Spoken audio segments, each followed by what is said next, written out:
നമസ്കാരം, ഭാരത് ലൈവിലേക്ക് സ്വാഗതം. പിണറായി വിജയന്റെ സർക്കാരിന്റെ കാലത്ത് തന്നെ ഏറ്റവും കൂടുതൽ ചർച്ച ചെയ്യപ്പെട്ട ഒരു വിഷയമായിരുന്നു ഡാറ്റ കൈമാറ്റം. ഇപ്പോൾ അത് സംഭവിച്ചിരിക്കുന്നു എന്നുള്ളതാണ് നമുക്ക് പറയാൻ കഴിയുന്ന ഏറ്റവും പ്രധാനപ്പെട്ട കാര്യവും.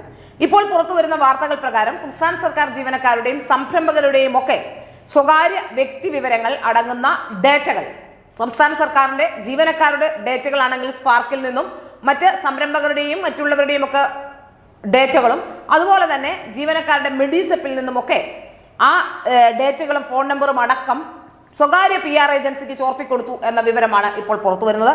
പിണറായി വിജയന് വേണ്ടി പ്രവർത്തിക്കുന്ന സ്വകാര്യ PR ഏജൻസികൾക്കാണ് ഇത്തരത്തിലുള്ള ഫോൺ നമ്പറുകൾ കൈമാറ്റം ചെയ്തത് എന്നാണ് നമുക്ക് മനസ്സിലാക്കുന്ന ഏറ്റവും പ്രധാനപ്പെട്ട വിവരം.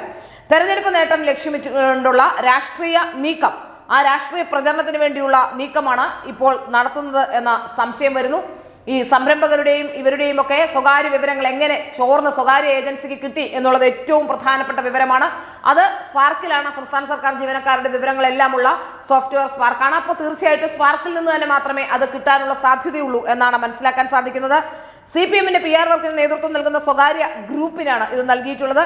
സംസ്ഥാന സർക്കാർ ജീവനക്കാരുടെയും ക്ഷേമ പെൻഷൻ കൈപ്പറ്റുന്നവരുടെയും അവരുടെയൊക്കെ സ്വകാര്യ നമ്പറിലേക്ക് മുഖ്യമന്ത്രിയുടെ ഓഫീസ് വാട്സപ്പ് ചാനൽ വഴി സന്ദേശങ്ങൾ അയച്ചതോടെയാണ് ഈ ഡേറ്റ എങ്ങനെയാണ് സ്വകാര്യ വ്യക്തികൾക്ക് ചെന്നതിനെ സംബന്ധിച്ച് ജനങ്ങളും മറ്റുള്ളവരും ഒക്കെ ചിന്തിക്കാൻ തുടങ്ങിയത്. ഏതായാലും സ്പാർക്കിലെ വിവരങ്ങളുടെ കൃത്യമില്ലായ്മയെക്കുറിച്ച് CAG നേരത്തെ തന്നെ പറഞ്ഞിട്ടുണ്ട്.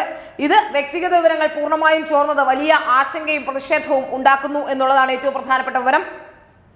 സർക്കാരിന്റെ നേട്ടങ്ങളും വാഗ്ദാനങ്ങളുമാണ് മുഖ്യമന്ത്രിയുടെ വാട്സപ്പ് ചാനൽ വഴി എല്ലാ ജീവനക്കാരുടെയും ഫോൺ നമ്പറിലേക്ക് എത്തിയത്, അവരുടെ വാട്സപ്പിലേക്ക് എത്തിയത്. മുഖ്യമന്ത്രിയുടെ ചിത്രമുള്ള സന്ദേശത്തിൽ ഓരോരുത്തരെയും പേരെടുത്ത് വിളിച്ച് അഭിസംബോധന ചെയ്യുന്നു എന്നാണ് നമുക്ക് മനസ്സിലാക്കാൻ സാധിക്കുന്നത്. ജീവനക്കാരുടെ അറിവോ സമ്മതമോ കൂടാതെ അവരുടെ ഫോൺ നമ്പർ അടക്കമുള്ള ഡേറ്റ അത് വിൽക്കുന്നത് വലിയ രീതിയിലുള്ള സ്വകാര്യതയുടെ ലംഘനമാണ്. ഫോൺ നമ്പർ ഉൾപ്പെടെയുള്ള വിവരങ്ങൾ PR ഏജൻസിക്ക് കൈമാറി എന്നാണ് മനസ്സിലാക്കാൻ സാധിക്കുന്നത്.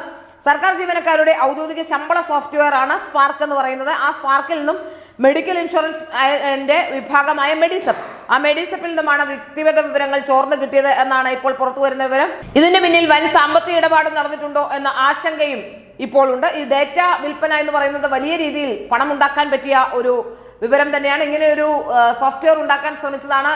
ആ സമയത്തായിരുന്നു ശിവശങ്കറിനടക്കമുള്ളവർ സംശയത്തിന്റെ നിഴലിലായത്. ഏതായാലും ജീവനക്കാരുടെ ആസ്തി വരുമാന വിവരവും രോഗവിവരവും ചോർത്തിയെടുത്ത സ്വകാര്യ ഏജൻസിക്ക് ഡേറ്റ വൻകിട വിദേശ കമ്പനികൾക്കും ഇൻഷുറൻസ് ബാങ്കിംഗ് മേഖലയിലുള്ളവർക്കുമൊക്കെ മറിച്ചു വിൽക്കുകയാണെന്ന ആശങ്ക പോലും ഇപ്പോൾ നിലനിൽക്കുന്നു. ജീവനക്കാരും സംരംഭകരുമൊക്കെ അത്തരത്തിലൊരു ആശങ്കയിലാണ്. ഡേറ്റ തീവ്രവാദ ഗ്രൂപ്പുകളിലേക്കും അന്തർദേശീയ സാമ്പത്തിക തട്ടിപ്പുകാരിലേക്കും എത്താനുള്ള സാധ്യതയും തള്ളിക്കളയാൻ കഴിയില്ല. ഡേറ്റ കച്ചവടത്തിന്റെ സാമ്പത്തിക നേട്ടം CPMലേക്ക് എത്തിച്ചേർന്നു എന്നതാണ് ഇപ്പോൾ മനസ്സിലാക്കാൻ കഴിയുന്നത്. തെരഞ്ഞെടുപ്പ് ഫണ്ടായി ചിലപ്പോൾ ഒരുപക്ഷെ ഇതിന്റെ നേട്ടം എത്തുകയും ചെയ്യാം. ഇത്തരത്തിലുള്ള സർക്കാർ നടപടികൾ കടുത്ത നിയമലംഘനമാണ്. ഭരണഘടന ഉറപ്പു നൽകുന്ന സ്വകാര്യതയുടെ ലംഘനമാണ് ഇവിടെ ഉണ്ടായിരിക്കുന്നത്. ഈ ഡേറ്റ കച്ചവടത്തിന്റെ നാൾ വഴികൾ വരുന്ന കാലഘട്ടങ്ങളിൽ അത് പുറത്തു വന്നേക്കാം.